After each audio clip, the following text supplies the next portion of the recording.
Oke, Assalamualaikum warahmatullahi wabarakatuh. Perkenalkan, nama saya Bayu Prasetyo, NPM 1713031025, Pendidikan Ekonomi 2017 kelas A. Yang saya hormati, Ibu Rahmawati selaku dosen pengampu mata kuliah Ekonomi Pendidikan dan kami semua mahasiswa pendidikan ekonomi yang saya banggakan. Baik, di sini saya akan mencoba menjawab soal pendidikan, yaitu tentang ekonomi pendidikan, dan berikutnya adalah jawaban dari saya.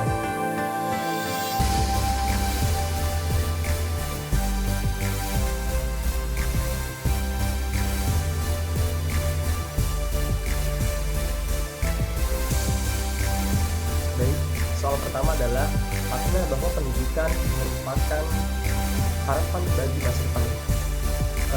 Menurut hal tersebut, Indonesia adalah sebuah negara yang kaya, bukan hanya kaya akan sumber daya alamnya, namun juga kaya akan suku bangsanya, budayanya, bahasanya, adat istiadatnya, dan juga sumber daya manusianya.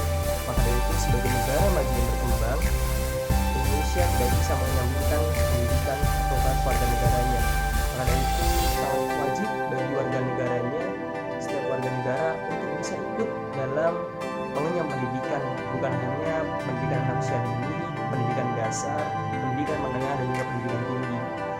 Pendidikan merupakan sebuah aset penting bagi negara, di mana nantinya kualitas manusia, kualitas sumber daya manusia akan menentukan ke arah mana negara itu akan bergerak.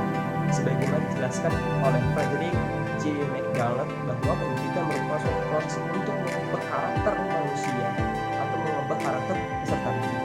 Maka dari itu, bagaimana upaya yang dilakukan oleh negara untuk bisa meningkatkan sumber daya manusia.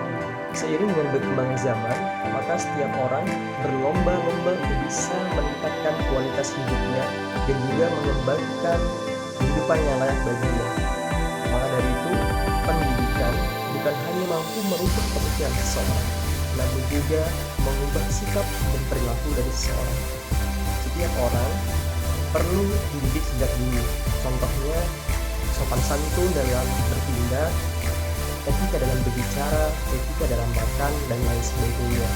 Maka dengan semua itu akan nantinya bisa merubah pribadi dirinya, nanti akan menjurus kepada keluarganya, masyarakat sekitarnya, dan juga bangsa negaranya.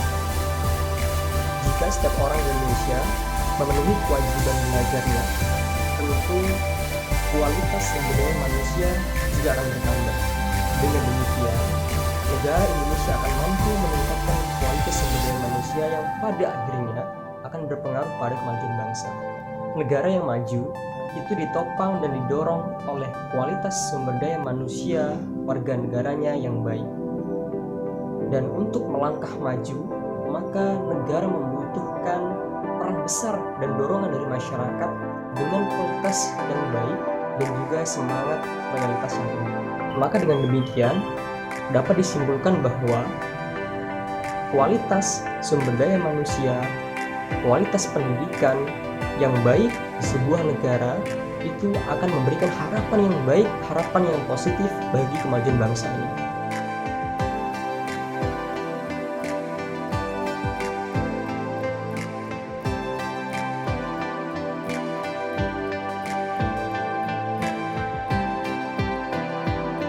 Selanjutnya yang kedua adalah ada beberapa kategori yang menentukan indikator keberhasilan seseorang. Yang pertama, mampu tidaknya seorang lulusan untuk bisa melanjutkan ke jenjang yang lebih tinggi.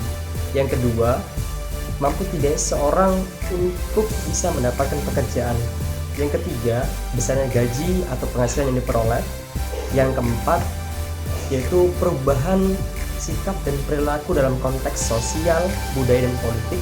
Dan yang kelima, yaitu kemampuan atau skill atau kecakapan seorang seiring dengan meningkatnya pendidikan yang dialaminya. Dan pertanyaannya adalah, apakah indikator di atas masih relevan dengan kondisi saat ini? Dan berikut ini adalah jawaban dari saya. Baik, sebagaimana saya jelaskan di atas bahwa pendidikan bukan hanya mampu untuk merubah pola pikir dari seseorang, namun juga akan mampu merubah sikap serta perilaku dari seseorang. Seseorang yang berhasil akan pendidikannya, maka dia akan berusaha untuk terus meningkatkan kualitas pendidikannya dengan terus untuk bisa melangkah ke jenjang yang lebih tinggi. Maka dari itu, ketika seorang telah berhasil akan meningkat pendidikannya, maka seorang lulusan akan mampu untuk terus meningkatkan pendidikan yang lebih tinggi. Indikator yang kedua adalah mampu tidaknya seorang untuk memperoleh pekerjaan. Kita harus ingat bahwa pendidikan disiapkan untuk menciptakan kualitas sumber daya manusia yang baik.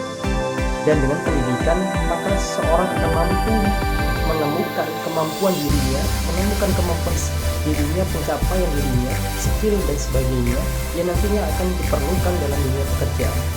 Dan dengan proses pendidikan ini, setiap seorang pastinya akan mampu memperoleh pekerjaan sesuai dengan skillnya masing-masing. Indikator yang ketiga adalah besarnya gaji atau penghasilan yang diterima.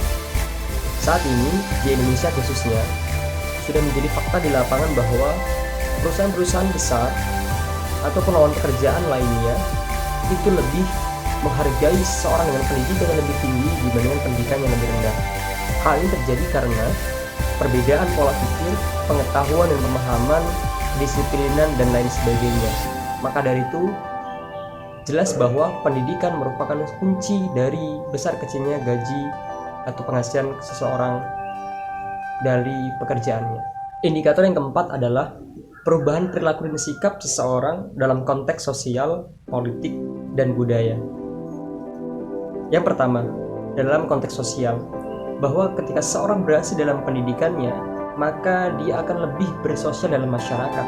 Bagaimana dia berbicara, bagaimana dia memposisikan dirinya di masyarakat, bagaimana dirinya untuk bisa bermanfaat untuk lingkungan sekitarnya. Kemudian yang kedua adalah dalam konteks budaya. Seseorang dengan pendidikan yang lebih tinggi, maka dia akan mampu untuk menjunjung nilai-nilai budaya di sekitarnya, nilai-nilai budaya yang dianutnya, dan juga nilai-nilai budaya secara adat istiadat di sekitarnya. Maka dari itu, ketika seorang mampu dengan keberhasilan pendidikannya, maka dia akan sadar bahwa budaya itu adalah penting dan juga menjadi aset bagi negara. Selanjutnya, dalam konteks politik, seorang dengan pendidikan yang lebih tinggi, maka dia lebih peka dan lebih tahu tentang kondisi politik serta kondisi Indonesia maupun negaranya. Maka dari itu, ketika seorang berhasil akan pendidikannya, maka dia akan mampu merubah pola pikir dan sikapnya bukan hanya dalam konteks sosial, budaya, dan juga politik. Dan indikator yang terakhir adalah kemampuan atau kecakapan hidup seorang meningkat seiring dengan meningkatnya pendidikan. Kita tahu bersama bahwa hadirnya pendidikan adalah untuk membantu seluruh peserta didik menemukan keahlian yang ada dalam dirinya, kemampuan yang dimilikinya, dan juga kecakapan hidup yang dimilikinya. Maka dari itu, seseorang yang telah berhasil dalam pendidikannya akan lebih mudah dalam menemukan keahlian yang dimiliki dalam dirinya. Jadi, melihat penjelasan di atas, saya menyimpulkan bahwa kelima indikator di atas masih relevan dengan kondisi saat ini, karena memang sejatinya pendidikan hadir untuk bisa merubah seluruh hal-hal yang ada dalam diri kita dan juga mampu merubah pola pikir, sikap, dan perilaku seseorang. Nah, demikian jawaban dari saya. Sebelumnya, terima kasih banyak dan mohon maaf kepada Ibu Rahmawati dan rekan-rekan semua atas segala kekurangan, kesalahan, atas jawaban yang saya buat, ataupun kesalahan dalam berbicara, bahasa yang digunakan, perilaku, dan perbuatan yang saya lakukan. Jangan lupa teman-teman semua, like, subscribe, dan komen video ini, dan semoga dengan adanya video ini dapat membantu teman-teman semua dan bermanfaat untuk kita semua. Mungkin cukup dari saya, kurang lebihnya mohon maaf, kepada saya mohon ampun. Saya akhiri, wassalamualaikum warahmatullahi wabarakatuh.